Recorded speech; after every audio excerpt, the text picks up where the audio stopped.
Good evening, ladies and gentlemen. Welcome to tonight's meeting of the Audit and Resources Committee. A little bit of housekeeping as we're in the main building.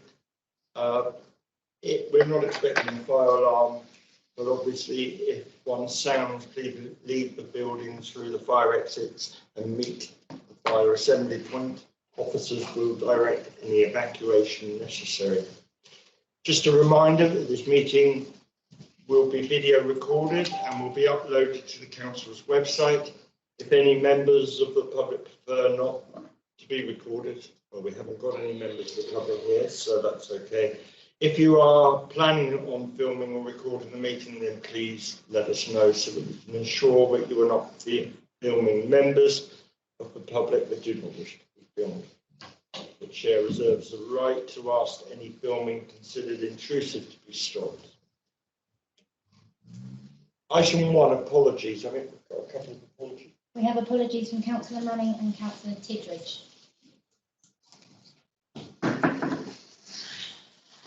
Evening all. Evening, Bruce. You start now arrived. That's good, good done. Item 2 then is the minutes of the last meeting held on the 7th of January 2023. Can I now approve these as a true record? Do I have a proposal? Thank you, Councillor Bourne. I'll second it, yeah. Thank you, Cllr Irish. Any debate? All in favour? Thank you very much. Any against? Okay. Abstaining. Okay, that's Councillor Park, because you were present when you last. Okay, thank you very much. That's duly carried. Item 3 is public participation when there members of the public speak. Shall we move on to item 4? Do members have any declarations of interest they wish to make on tonight's agenda? Obviously, if anything comes up during the meeting, please indicate in the normal way. So we move on to the first main item, which is the update on staffing matters, and ask Suki to introduce the item. Thank you. I'm Suki, Head of HR, and you would have seen my report for updating staffing matters. Principally, it covers the key data analysis of the Council's workforce, details around generally recruitment, retention, and key pieces of work around the people strategy. We have introduced a report saying there are key elements that we needed to bring to attention, events that happened during 2022, which has delayed some of the impact on the people strategy, but we believe we have continued to move forward and make some good progress. The main focus around the report is around future ways of working, which I think is a keen interest.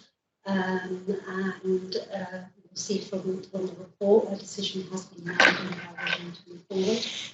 And from the 1st of April, we are going to, after seeking staff views, we are going to continue to work in a hybrid manner, with encouragement of working from the offices 1 day a week as a minimum, and working from other areas. Thank you so much.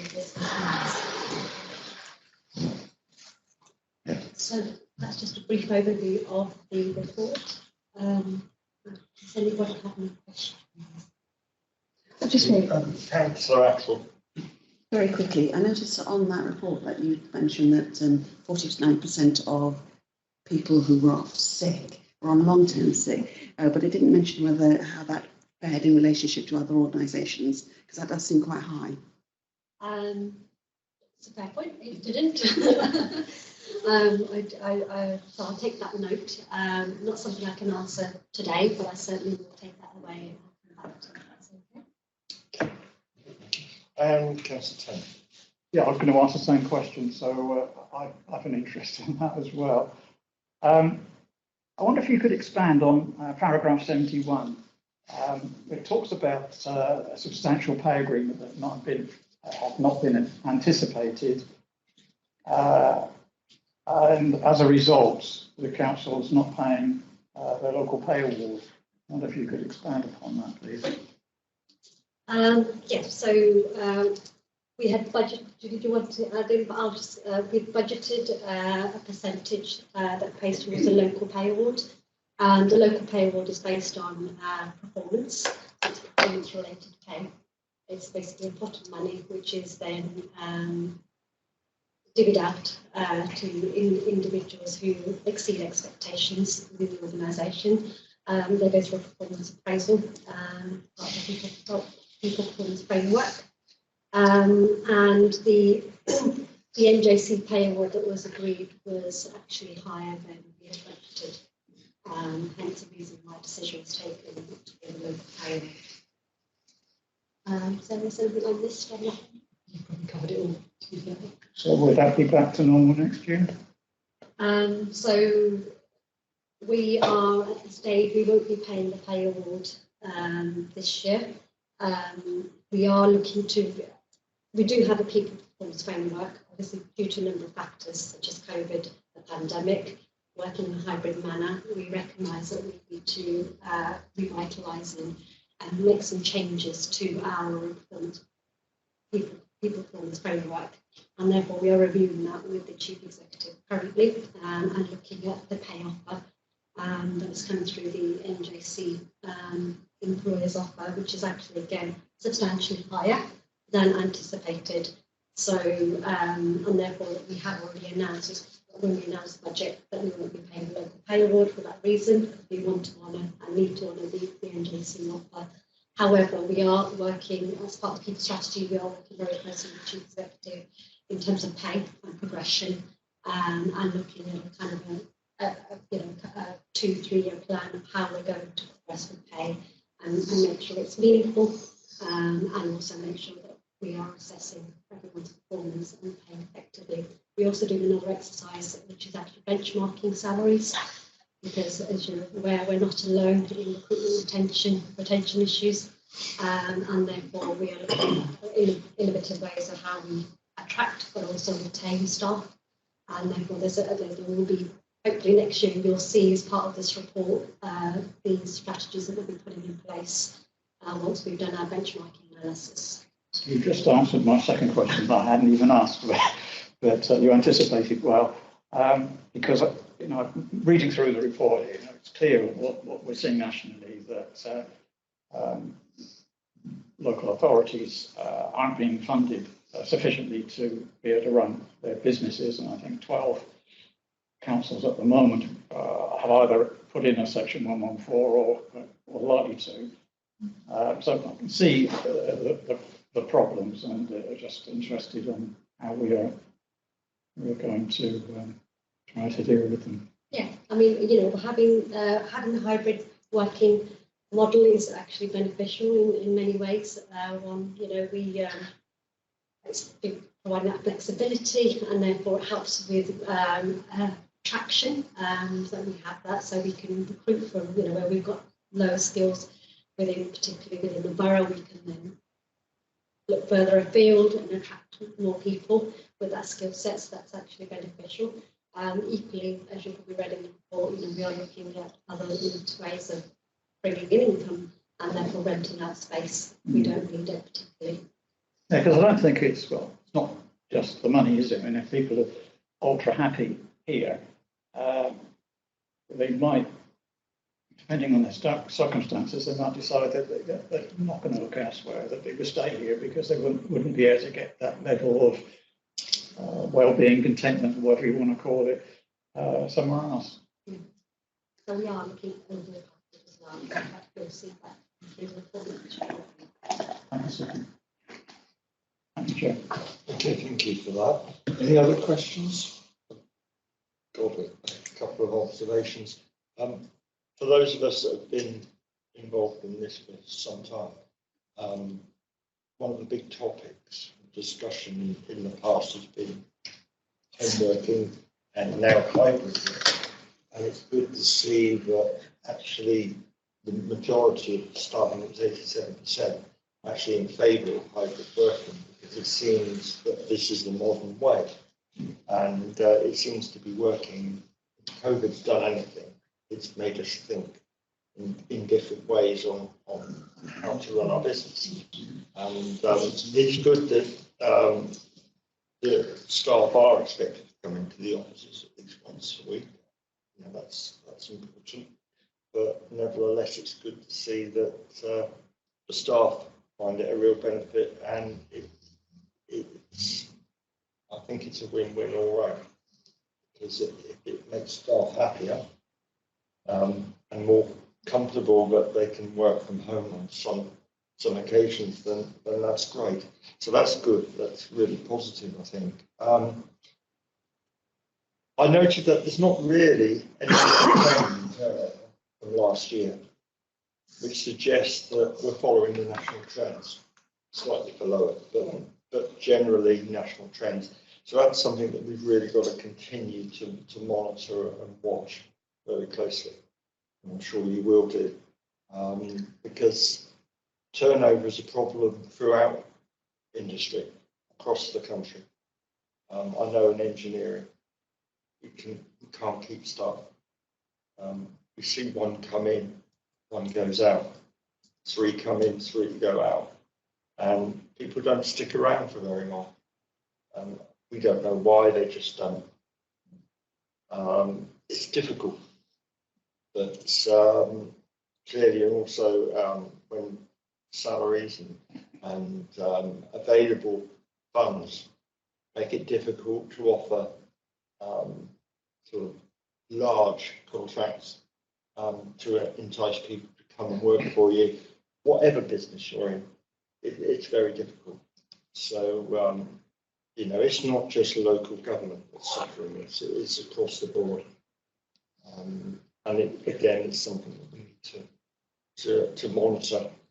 The other thing I wanted to pick up was 2 things actually: higher turnover in environmental health, organisational development and planning and economy. I can only assume that those are 3 areas that we'll be keeping an eye on and monitoring over the next few months to see how that settles down or not, as the case might be.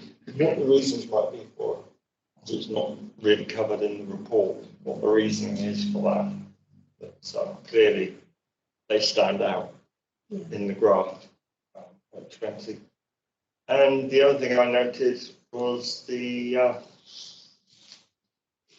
ethnicity levels haven't really changed a lot, and the disabled employment has stayed the same, going over back a few 2 or 3 years prior to COVID. So it's difficult if people don't apply for jobs and you can't employ them to increase your levels. But I understand that we do advocate that we do provide for disabled, and we do encourage ethnicity within our workforce, which is important. We do, and we advertise the disability magazine on a yearly basis. We offer a guaranteed interview for if they meet the skills criteria, so the guaranteed to go disabled. We are working with the quality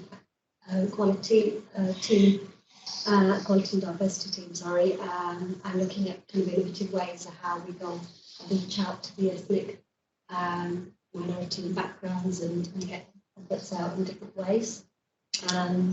Just to mention back your high turnover, environmental health, I have touched on that in the report in terms of the skill set is scarce, and during the pandemic it was certainly a sector that was in high demand, and therefore we've seen people unfortunately leave bigger areas for that reason.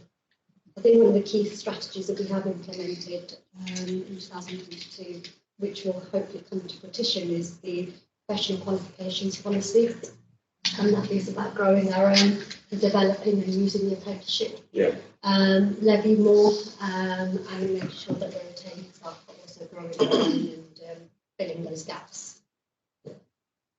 Okay, thank you very much. Any other comments? The recommendation is that we make any recommendations that we might see fit, but I think most of the comments have been fairly straightforward, and there's nothing particular that members want to to raise as an issue. I think they're all being covered by staff's ongoing work in this area. So I think we will just note the report, if that's okay, unless members have anything particular to say. Okay. Proposing second. Proposed Bruce, Councillor Tennent, and seconded Councillor Cllr Park. All in favour? Any against? Abstentions? Student. Thank you. Item 6 is the repair and renewal plan, and that is Hugh. I think Hugh, you're on screen now. Thank you. So this report is an update on the repairs and renewal plan, which was originally approved back in 2019 with a budget of £4 million. Within that, there was a contingency of 5%, but since then there have been no material increases or provisions in the budget. So the 4 million is the original budget with the 5% contingency. As the report sets out, progress has been made through the last few years, and to date, we're just under 68% spent against the target spend of 4 million. And within the paper, we've set out what we are planning or proposing to do between 23 and 24, which is the last fiscal year for the current plan. During the course of 23-24, a new plan will be prepared, which will provide new estimates of cost and scope of works relating to the property portfolio. But just to note that there are key operational properties which are listed under point 6, which do require update and changes, and there's been budget allocation given to those works associated with those properties. With regards to commercial properties, clearly we have rental income coming in from those properties, part of which go towards the property holding fund, which is there's a backup fund relating to any works or voids on the commercial properties. And in most cases, we're working towards the removal of risk for the council, with new leases being granted on a full repair obligation rather than a TIR base, which is a tenant internal repairs only. So that will reduce the liability risk to the council in future years for repairs and maintenance on the commercial portfolio. And that will then have a positive impact in terms of the financial borrowings that the council may need to have to support any additional or unforeseen repairs and maintenance on the portfolio. Happy to take any specific questions. Okay, thank you, Hugh. Questions, members? Any observations? Councillor Bourne. So the budget was set in 2019. Correct. And a lot of things have changed since then in terms of the cost of things, etc. So is this enough to get us to the end? And when it was set, we must have had a plan of what was going to be planned. Now, if things had to drop off because we won't be able to afford them because that money won't stretch as far, or how does it work? So I think there was an original plan of works that formulated or provided the base for the £4 million estimate, including the 5% contingency.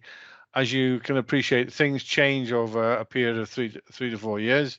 In terms of that, the scope of that work is probably less than what was expected, or other more urgent matters have jumped forward.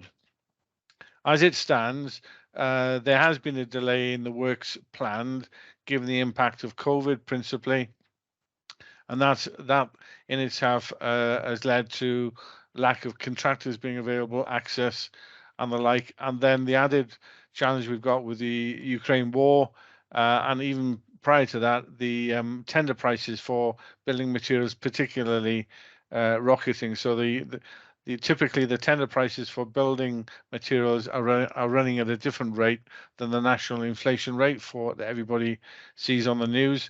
So the impact of that is likely to lead to a position that when we get to the end of the last planned year, that some of the those scoped works, when we get tenders back in, there is a risk that there may not be enough money in the pot to cover those items, and there may well be a request to defer that work into the new plan that's will be prepared, or request for additional funding to support that work, depending on the urgency and immediacy of that work.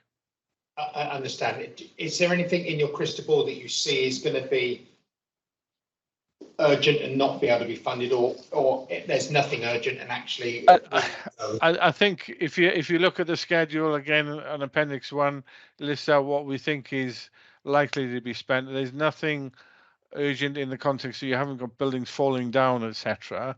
There are works that are necessary to improve compliance and improve the performance and the reliability of buildings, if I can put it that way, which I wouldn't say are nice to have, but I think necessary if you're to maintain the fabric of your property portfolio in a proper state. So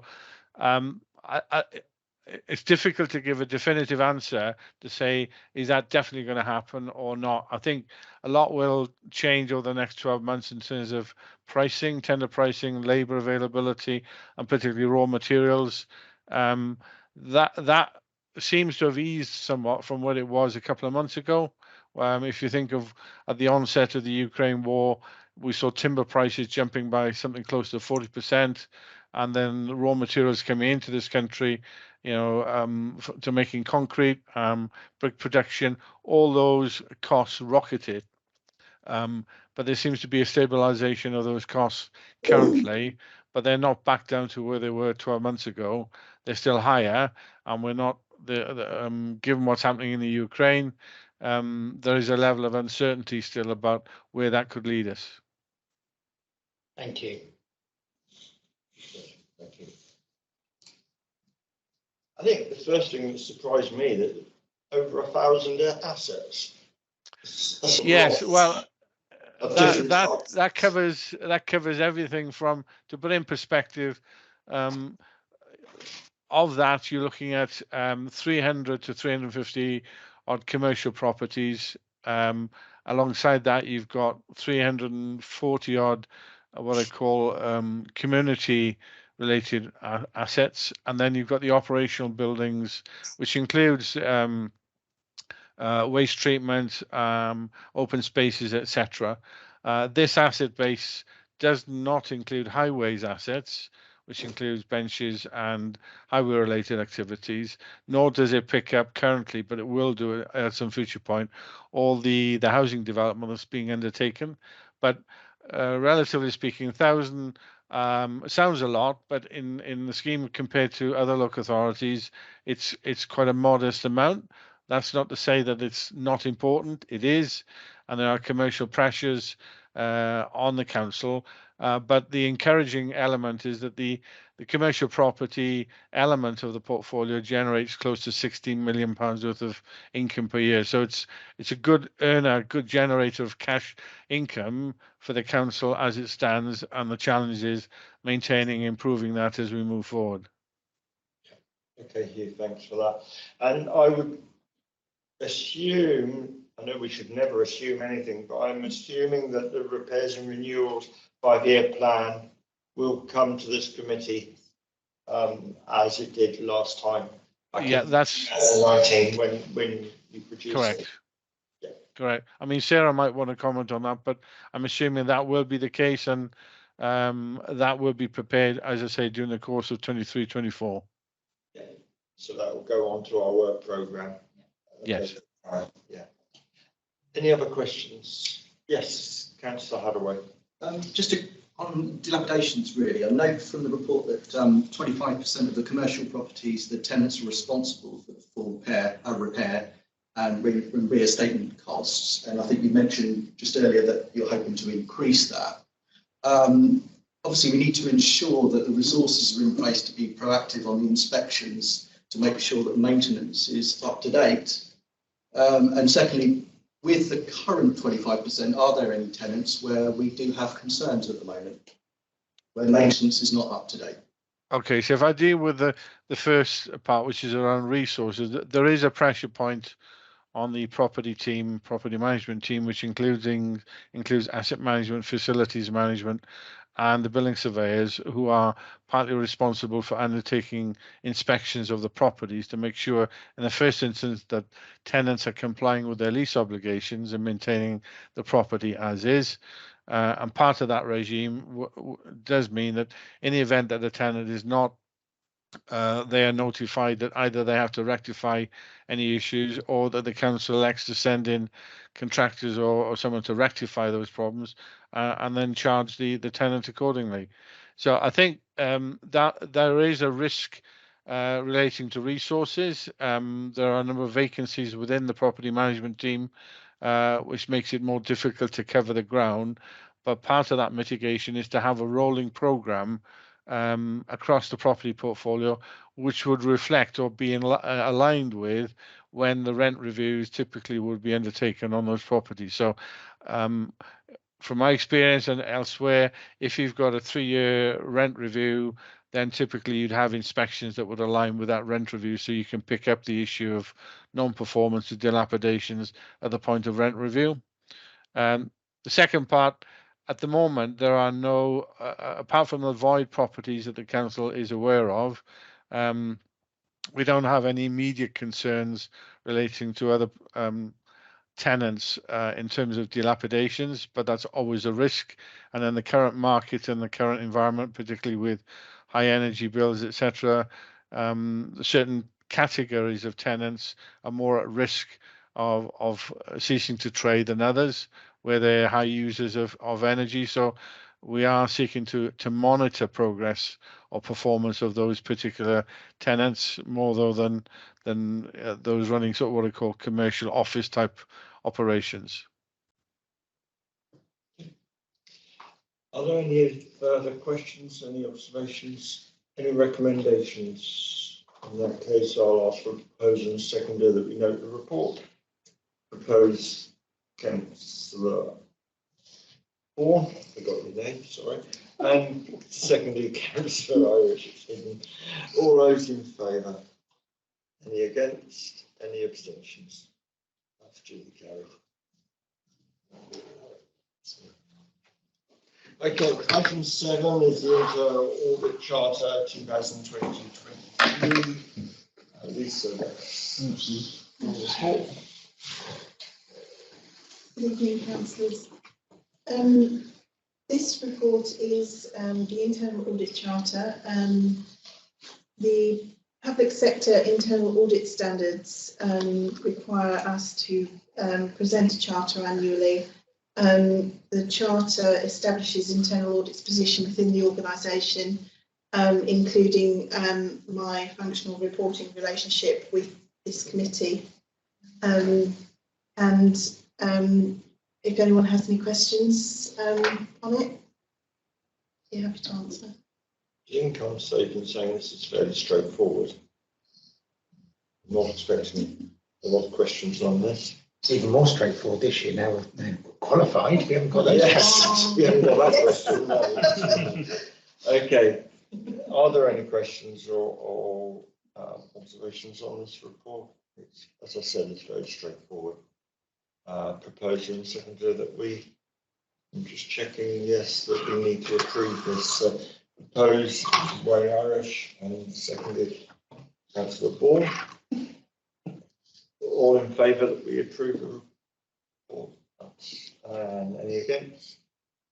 And any abstentions? No, that's duly carried. Thank you.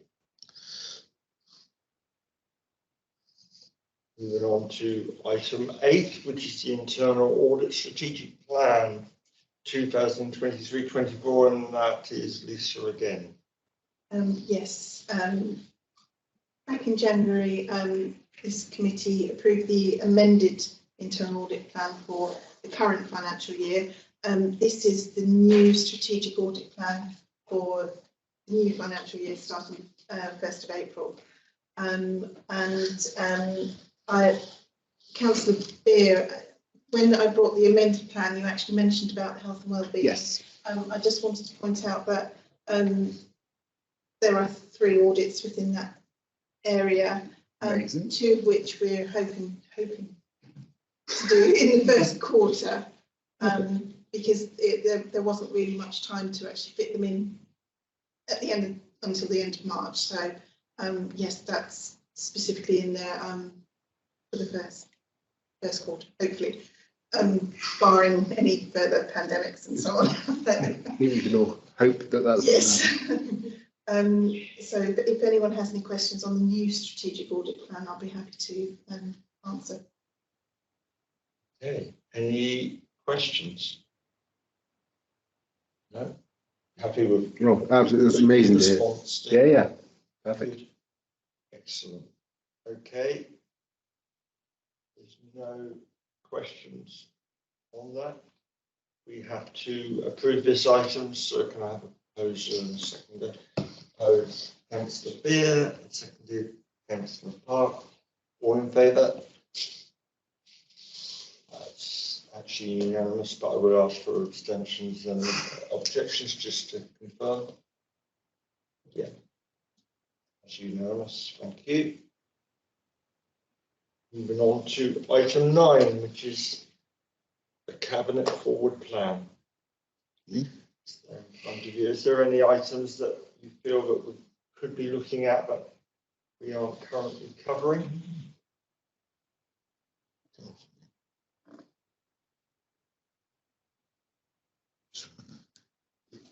There's a couple going to policy and performance. No? Okay, in that case, no report proposed and seconded.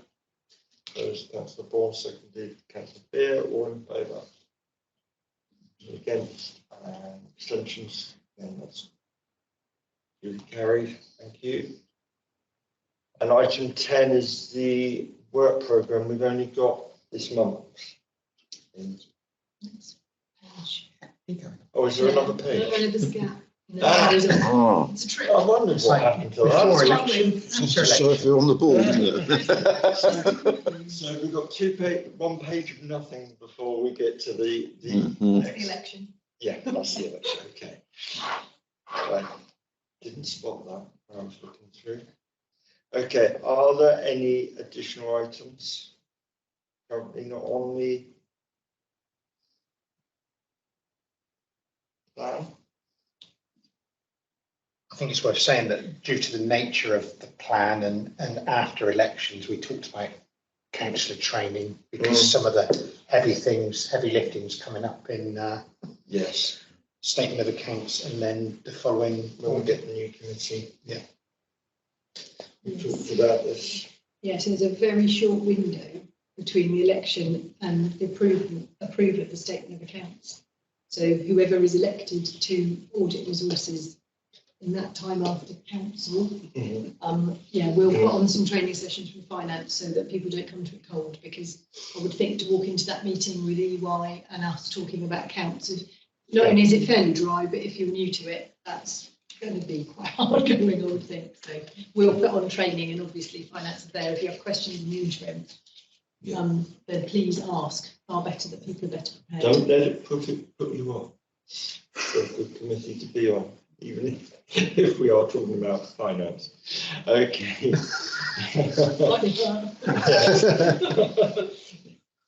I'm sure some people are put off, but finance. Okay, so no additions there, no alterations.